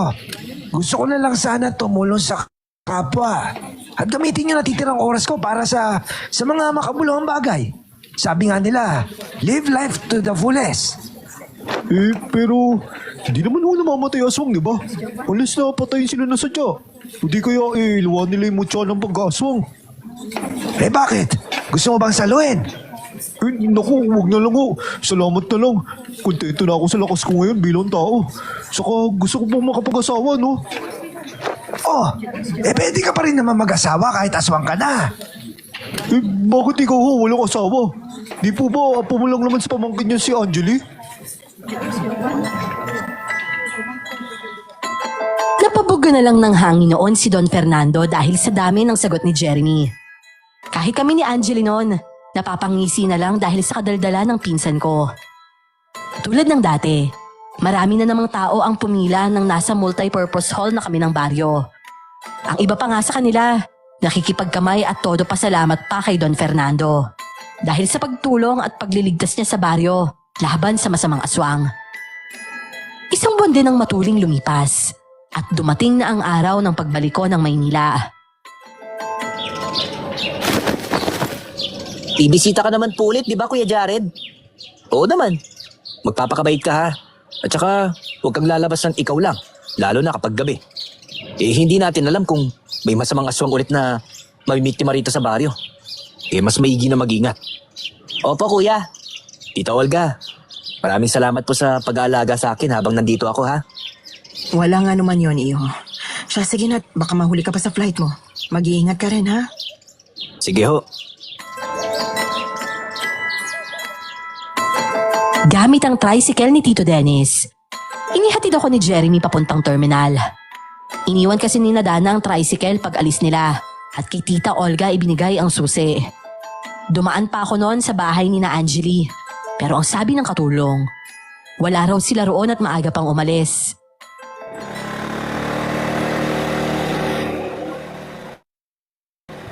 Oh, huwag ka lang malungkot, pre.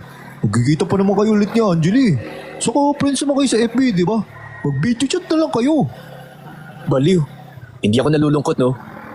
Hindi. Sabi mo eh. Hindi ako malungkot. Sad lang. Oh, ganun? So happy ka na yan. Magmaneho ka na nga lang dyan. Dami mo pang dada eh. Pagkadating ko naman sa airport ay saktong boarding na ng mga pasahero. Kaagad kong hinanap ang upuan ko at nagulat pa ako nang makita ang isang pamilyar na muka. Angeli? Teka, anong ginagawa mo rito? Ano pa, edi sumasakay. Baliw. Siyempre, nandito ka na eh. Pero, pupunta ka Maynila. Oo, at hindi lang ako. Nandito rin ako, iyo. Kaya magpakabait ka dyan, ha? Oh, ano pang hinihintay mo dyan? Pasko. Malayo pa yon kaya umupo ka na. Ang tagal mo ha. Kanina pa kami ni Lolo dito sa airport. Kaya pala sabi ng katulong nyo, umalis kayo. Dito pala ang punta nyo. Bakit? Nalulungkot ka ba? Kasi akala mo hindi mo na ako makikita bago ka man lang umalis. Bah, ngayon ko lang nalaman na may tinatago ka rin palang kayabangan dyan sa katawan mo. Sus, sabi kaya ni Jeremy, ang haba daw ng mukha mo kanina habang hinahatid ka niya papuntang terminal. Kasi hindi mo daw ako naabutan sa bahay. Umamin ka na kasi. Oo na, sige na. Pero saglit lang yun, no? Alam ko naman kasing hindi pa yun yung huli natin pagkikita eh. Hindi ako makapaniwala na sasabay pala sila sa akin pabalik ng Maynila. Nag-request daw kasi si Angeli na doon na sa Maynila ipagpatuloy ang pag-aaral niya. At dahil nga nag-iisang apo, pinayagan naman siya kaagad ni Don Fernando.